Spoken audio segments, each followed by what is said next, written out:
Theresa May showed off her dance moves again at an NHS Awards show last night.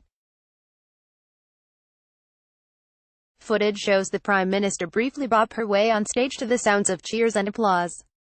One Twitter user, commenting on the video, said, "This is so embarrassing." The footage tickled another user though, with one replying, "She certainly knows how to milk a joke. Personally, I can't get enough of her dancing and hope she dances her way back into number 10. Mrs. May presented an award at the Who Cares Win ceremony last night.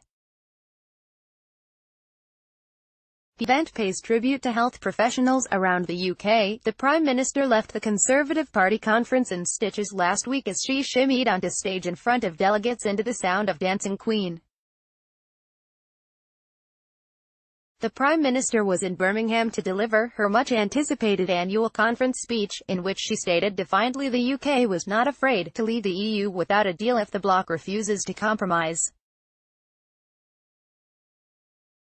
NHS Awards Show. Theresa May bopped onto the stage for a second time last night. Image, Twitter. As part of the speech, she also referenced a series of mishaps, including repeated bouts of coughing, at last year's conference.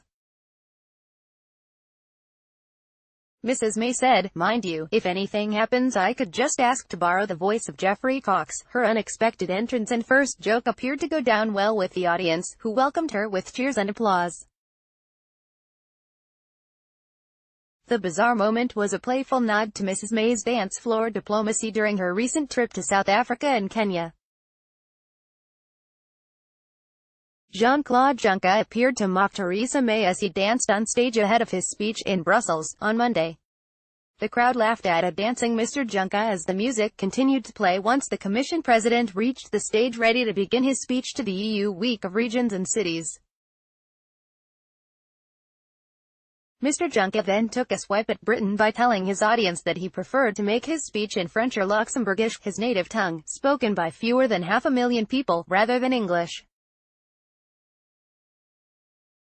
He said, "English is not the only official language of the EU, and as things are as they are, I will express myself in French and maybe in Luxembourgish."